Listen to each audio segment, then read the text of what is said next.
when you're working with some of these smaller firms, like you said, they might be a couple folks, they might be really early on. They're really willing to work with you as a partner and develop a solution to help you solve your problem. While in the same vein, you know, they're they're certainly implementing those changes very quickly. SC Media and our sponsor RegScale are proud to present this month's CISO Stories program. Each month, the CISO Stories program explores a cybersecurity topic selected by Cyber Risk Alliance's CISO community and provides content that examines that topic from a variety of perspectives. Hosted by Todd Fitzgerald, best-selling author of CISO Compass, the CISO Stories weekly podcast features content powered by the 1,100 plus members of the Cyber Risk Alliance's CISO community. Listen to previous CISO Stories podcast episodes at CISOstoriespodcast.com. The Cybersecurity Collaborative is a unique membership community enabling cybersecurity leaders to work together in a trusted environment. To learn more, visit CISOstoriespodcast.com/CSC. Hi, I'm your host, Todd Fitzgerald, and this week we welcome Tim McKnight, operating partner at SYN Ventures. Tim has been a longtime CISO at many different companies and has held executive leadership positions in companies such as SAP, Thomson Reuters, General Electric, Fidelity Investments, Northrop Grumman, BAE Systems, Cisco Systems, and I could go on. And last but not least, also had a role as an FBI agent early in his career. So welcome, Tim. Thanks, Todd. I'm happy to be here and spend some time with you. It's great to have you here today. You have a lot of leadership experience, a lot of things that people can learn from in this field. And today we're going to be talking about security innovation and how do we leverage these tools and make sense out of all these tools that are and technologies that are on the market.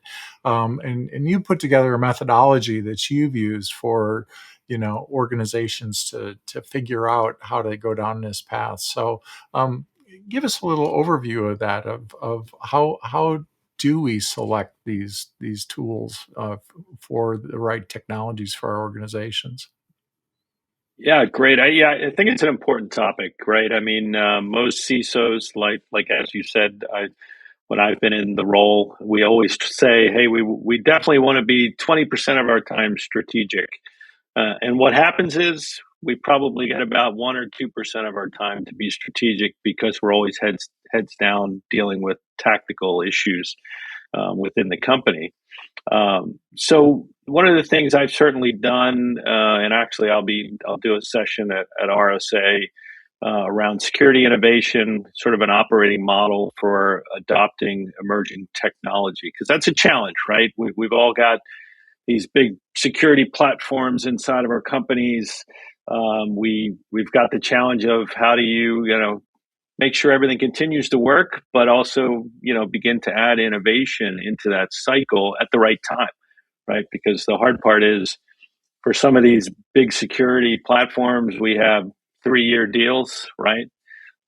We may identify gaps in those solutions. And we need to find, either overlays in security in depth, defense in depth, or we need to replace solutions as new, companies come on board. So it's interesting. Yeah, I mean, as you said, I'm now in a new role. I'm an operating partner at SYN Ventures, where we invest in security companies. That's all we do. We have 2 flagship funds. About 200 million, 300 million in those. And we now have a seed fund, which is focused on, it's about 100 million to focus on really early stage cybersecurity companies. I bring that up because, back to the CISO job, one thing I found, probably, I'm going to go back about 12 years ago, was that I didn't have enough time to go build out what's out there, right? I used to call it what's my radar for technology and security technology that was on the rise to fill gaps that we were identifying. So one way I found was to engage with, private equities, with venture capital firms who were doing that on a daily basis, right? So, I mean, we look at 3 to 4 companies a day, and that's everything from, two guys, a cat and a dog in a garage, to, they've got a few million dollars in revenue, to they're on their way, to an A round. So, number one, the easiest thing I think CISOs can do is to utilize, the investors that are out there, and there's plenty of them now around cybersecurity, a lot more than ever before. Thinking about how to invest in cybersecurity as at least the first cut, right? As to what's out there, which areas are they falling into? Are they in the governance risk compliance? Are they in cyber defense? Is this a new area that's up and coming that we really should take a hard look at? So I'd say that's the first step that I usually took, and it was an easy one. A little harder now because, in 12 years since when I started doing that, again, a lot more investors, whether it's Sin, whether it's Paladin, whether it's Bessemer, whether it's Teammate out of Israel. There's a whole lot of us. And the good thing is there's a lot of subject matter experts within those firms, like ours, where, we have the Art Coviellos, we have the Jay Leaks, who was Blackstone's CISO, Patrick Himes, who was Salesforce CISO, myself. We have an opportunity to really help CISOs think about this space, and to kick the tires a bit as well. RegScale is a continuous controls monitoring platform purpose-built to deliver fast and efficient GRC outcomes by bridging security, risk, and compliance. Organizations using RegScale improve the ROI of existing tools, achieve rapid certifications like FedRAMP, SOX, and SOC 2, anticipate threats, automate evidence collection, integrate compliance into DevSecOps, and map controls faster using AI and OSCL native functionality. RegScale's customers report a 90% faster path to certifications and a 60% reduction in audit preparation efforts. To find out more about RegScale, visit CISOstoriespodcast.com/RegScale. So how do you really evaluate a product? It's always kind of a mystery to me is how do you know you're not getting the two guys and a dog and a cat in a garage product that's a lot of aspirational thinking versus something that's a real investable company that's going to have legs and have enough funding to carry out its mission? Great. So great question. And so that's the next step, right? Is the opportunity, I will say in a few of the companies I was at where we had the ability to invest, we built labs where we could actually bring in the technology, kick the tires, to your point. And whether that was really early on, to your point, it's, proof of concept or, we were a design partner with that company. It was well worth it, from my perspective. So I've done that a few times, and certainly I had some bigger budgets than most. We were able to build out those lab environments. We were able to bring in the technologies, kick those tires, and really see if there was something there. Now, with that said, I think the good thing about it, I'll say the good aspect about that was when you're working with some of these smaller firms, like you said, they might be a couple folks, they might be really early on. They're really willing to work with you as a partner and develop a solution to help you solve your problem. While in the same vein, they're certainly implementing those changes very quickly, and certainly that's a challenge with some of the big providers, right? We constantly tell them we want more. When can you get this feature in? You ask for it, and they say, "Well, it's priority 11 out of 10." You may or may not ever see that feature. So I think there's a bit of a balance here, right? The opportunity to influence some of those early stage companies, have them as a real partner, kick the tires in a lab environment and really bring them in to the company, in a way that's reasonable, thoughtful. Now there have been labs externally, we've certainly worked with, some government labs. We've certainly worked with some other labs to do that for us as well. And there's also been some industry-led environments like that, which have been very helpful. I mean, it's probably one of the areas where I think we need to do more as a community, to really, have a zoo of options, with all the animals in it, that's fully funded, whether it's, the FSISAC or the Defense Industrial Base, NDISAC and others. I think there's opportunities for us to do more, as we go forward. Mhm. So, what kind of things would you be looking for in these products as you're assessing them? A great question. Great question. I mean, so certainly now on the investor side, we certainly are. One, we're trying to validate what CISOs are looking for, right? What's the latest, either pain point or maybe the opportunity to solve an old problem in a different way. So we certainly do a couple things. We use our CISO advisors to sort of validate, what are those pain points? Where are those opportunities? How can, we bring them solutions that are going to really meet, the up and coming needs. Um, in terms of, when we sit down with these companies, and like you said, kick the tires, whatever it may be, we go deep technically, certainly, to understand, how they built the product. I'd say first we go with what's the team look like, that's building it. Where do they need help in terms of skill set, in terms of the technology, the ability to scale to a market, their total addressable market as well. Um, you know, and of course, the challenge will be, and I'm learning this more and more in my new job. Although I've done this a few times at the companies I've been at, where I've helped, on the venture side within those companies. The challenge is, you can't go from, small and medium businesses to large, global, systemically important financial institutions overnight, right? It's a stepped approach.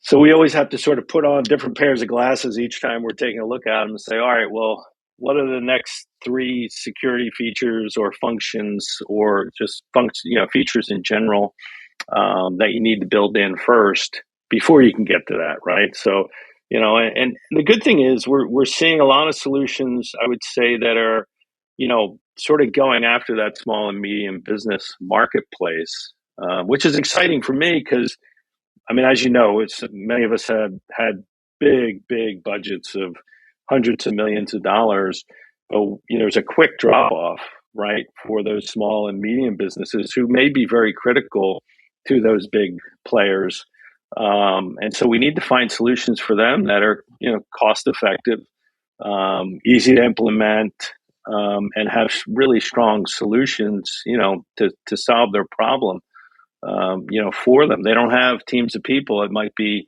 a handful of folks having to deal with everything. So it's interesting to watch. It's a good time, I think, to, for me to be able to step back, and take a look at the marketplace, and it's a good team here to do that with.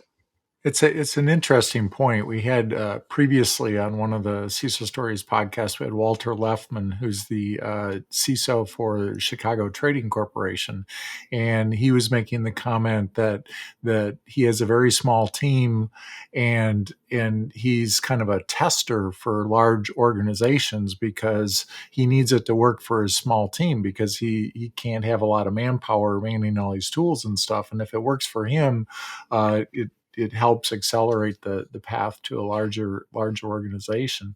How does the smaller organization get their arms around this? I mean, you go to the RSA floor and you just, every year the names have changed, the nameplates have changed 50%. And you've got the aisles where you've got the companies who bought the small booth, which is, I think, $100,000 for the small booth. And versus the big vendors, where should they go? How do they filter out all the noise? Yeah, that's an excellent point and a real challenge, right? A real challenge for them, right? So where the big companies, now have their big suite at one of the hotels, and they're not even going to the floor, and they're bringing everybody into the suite. For the small and medium businesses, I think there's opportunity to really get the message out on this. I'd say the solutions that really fit those markets. And it's interesting as I've come on board here and looked at the portfolio.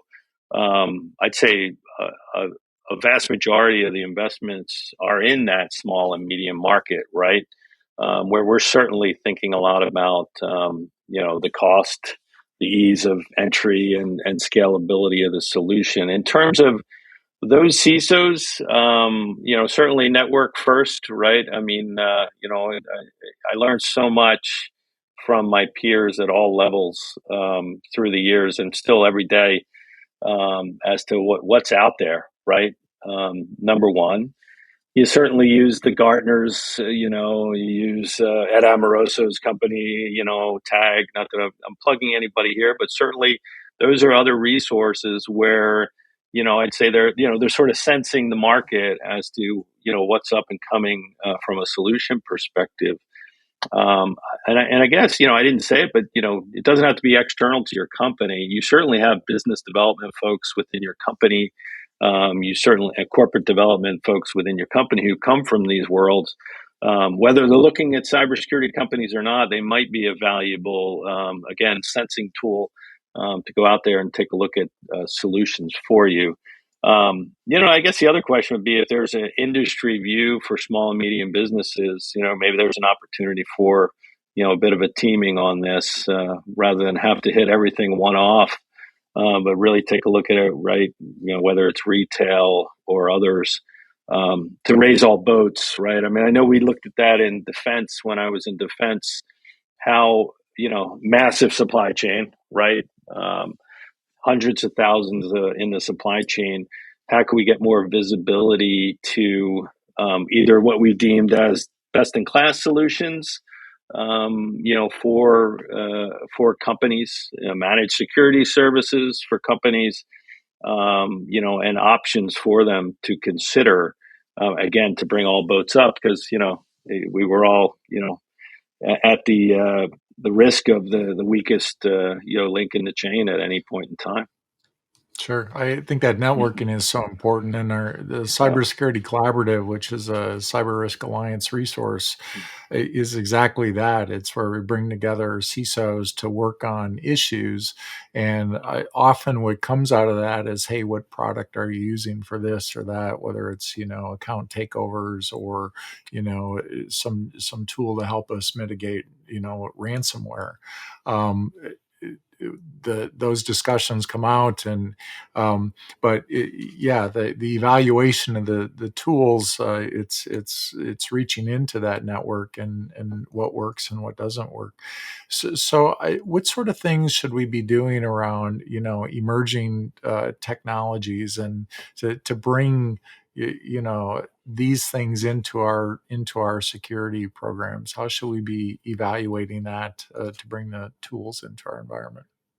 Yeah, I mean, listen, I think it's always important to have a member of the team who that's their, primary job, or if it's a secondary job, that's okay, depending on the size of your budget, right? Typically for me, I always, as a CISO, you always try and, fill the gaps on what your capabilities are personally, right? And I would say, if you don't have the opportunity to sort of be one of those really innovative CISOs, right, and constantly out there taking a look at what's next, you need to have somebody on your team, right? I always had somebody, I would say, sort of my security evangelist, who would be, sensing what's out in the marketplace, bringing it back to the teams for debate, and sort of driving that innovation internally. Because, security teams are as resistant to change as any other part of the culture of any large organization, too. So I think one, you got to have somebody who's carrying the ball and sort of, plugged in and building those relationships. Two, to your point, we're all in this together. Just as the CISOs have those connections, those individuals, should know who, those evangelists, the leaders of cybersecurity innovation are. and really get plugged in around either your sector or around RSA or whatever it may be, and sort of again continually test. The most important thing though is have an ability to actually, I mean, it's one thing to think lofty thoughts and, talk about innovation. It's another to take it and apply it, to the organization, and certainly build a process, a capability, whether that's lightweight, and whether you're using external resources or whether it's heavy and you're building out a cyber range where you're going to try out, technology, which, some may have the ability to do that and kick the tires. And then partner within your own organization for, because not everything is owned truly by any CISO, right? You have to partner left and right with the CIO, with the chief digital officer, with the privacy officer, the ability to expose them and get them bought into, again, testing new technology, seeing how it can close gaps, I think is incredibly important. I always had a bit of a technology portfolio. I try to apply sort of a financial mindset to all this. Like you say, you look at the Fortune 100 today, it's completely different than the Fortune 100 15 years ago, except for a few. And I think that's the case, with any investment you're making. Maybe it's not going to happen in 15 years. It might happen in 3 to 5 years, and you look at some of the security companies that were the big ones 10, 15 years ago, that aren't on that chart anymore. So, I think you have to do this for your own survival. To your point, I think people are constantly reevaluating how we've solved problems through the years. And in some cases, we're revisiting the same problems that have never been fully solved, right? A lot of the attacks are still identity based, the same as we saw 20 years ago. We're still seeing the challenge around patch management and vulnerability management in massive environments. We've got a lot of legacy that, it's wonderful we've survived this long, but when companies are 50 years old now, that means we've accumulated a whole lot of legacy that has to be addressed as well. So I think there's real opportunity to think innovatively and solve these problems differently. It's when I was putting the CISO Compass book together, I Mm-hmm. devoted an entire chapter to the evolution of the CISO. Right. Since the early days of Steve Katz till now, Yeah. Yeah. and I came up with 5 phases, which I've since had a sixth phase onto that, but of where the CISO's been at, and each one of those stages, whether it was technology focused or risk based or the social media, cloud based, privacy based, each phase has added new tools, new threats, but what's always interesting is that none of the other ones went away. It just added on to the pile. So the pile just keeps getting bigger that we're trying to look at. So what are some of those key tools to, what's the hot technology out there today that people, if they don't have it on their radar, should be looking at? Not necessarily, specific products, but classes of products that people should be looking at. Yeah, yeah. Well, I'll say certainly identity is sexy again. Probably for we're certainly seeing a lot of reinvention of the identity and access management space. Whether that's passwordless, authentication, whether that's really just governance risk, a governance over the identity and access management program, or whether that's actually addressing it truly across everything and anything that can attach to your network, right? That's IP addressable or in the cloud, which is, as you know, that's the other thing that's grown significantly. So we're certainly seeing a lot around identity and access management. We're certainly still seeing a lot around asset inventory, believe it or not. That still tends to be a real challenge for most companies, which ties in change management, So again, not very sexy at all, but still is an issue for companies, and ties into the whole enterprise vulnerability management space. Obviously, the hottest area is, I would say, security for AI and AI for security, right?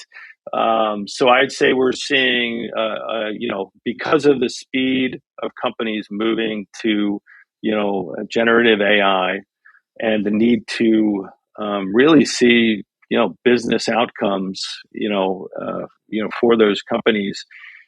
CISOs are, struggling to catch up, right? I mean, this happened early on, and when the cloud happened, back to your stages, we were all running. What's this cloud thing? Let's go. What do you mean you're moving everything out of our data centers? So I think we're seeing the same thing, and I'd say it's we're seeing emerging practices in this space. Some I would say are traditional, everything from red teaming to sort of SBOM is a software bill of materials for what's being used within the AI environment.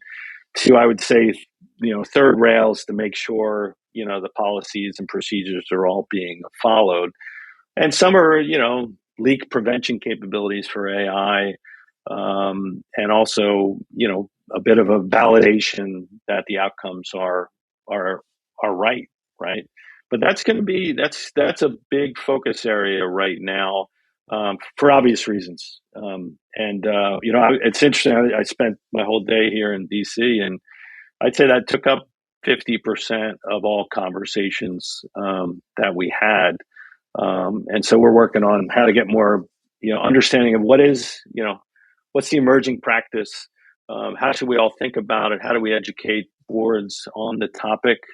And how do we work with governments, to be thoughtful about security, safety, trustworthiness, you know, transparency, but even more so, partnering with industry so that there's no reaction, right? That shuts down the opportunities, because there's good on both sides, right? So, I mean, AI is not brand new to security, but I would certainly say we're seeing in just about every solution that's being proposed. Yeah, it's interesting. This we just released a new book, the Privacy Leader Compass, which follows the CISO Mm-hmm. Compass, but is targeted at privacy leaders and their teams. And as Right. part of that, we engaged people to write for that, and including the chief privacy officer, Microsoft, Mm-hmm. and TikTok, and Amazon, and so forth. And Sure. it was interesting to me, as I had so many people that wanted to write about AI in this past year, and those perspectives. It's like all the other problems went away. We've replaced it with AI, and I was just thinking to myself at RSA this year. I just want to I challenge myself to go around the vendor booths and see, can I find somebody who does not have AI in their messaging, and and then I think I probably need to have a conversation with them. You may want to get a different marketing company, because you're right. Everybody is focused on this. Well, this has been great. This is a. I'm sorry. Did you want to say something there, Tim? No, no, no. I completely agree, and that's certainly what we're seeing. Yeah, Mm-hmm. this is great. I mean, it's obviously a big issue, something we have to get our arms around. Mm-hmm. What final advice would you give to new CISOs, emerging CISOs, current CISOs, as they're trying to navigate this whole technology environment in their organizations? Yeah, it's there's so many things I'd like to say, but I'll certainly pick one, right? I mean, I loved being a CISO, right? I mean, 23 years as a CISO is a long time, after my FBI career. And I will certainly say the joy in that was really the teams, the people, the relationships. When I reflect back on that, I was lucky today. I just got an award from the Internet Security Alliance, for, Congratulations. geez, yeah, thank you. They actually even named the award after me, which is pretty cool. I got the first Tim McKnight award. So I look forward to seeing who gets it next. But 16 years of spending time in DC trying to help shape cybersecurity policy. But I guess my point is, really engage your network. Number one, build your relationships with your peers. There is always something to learn. Really, I would say the other part on the people side is, the talent within your organization deserve your time and energy and your leadership and engagement. I've been really fortunate to have some really great teams that carried me quite a bit. So, and those are lifelong relationships, that I will treasure forever. So, certainly be empathetic, be supportive, I would say be a bit of a servant leader and help them to do the job they want to do every day. I mean, the CISO job's hard enough. I think the ability to get some joy from seeing your own people be able to do the job they love and they want to do, I think will energize you, will help you in your day-to-day business, and really, help you balance the stresses of everyday CISO life, while also seeing the joy that you can give them and they can give you.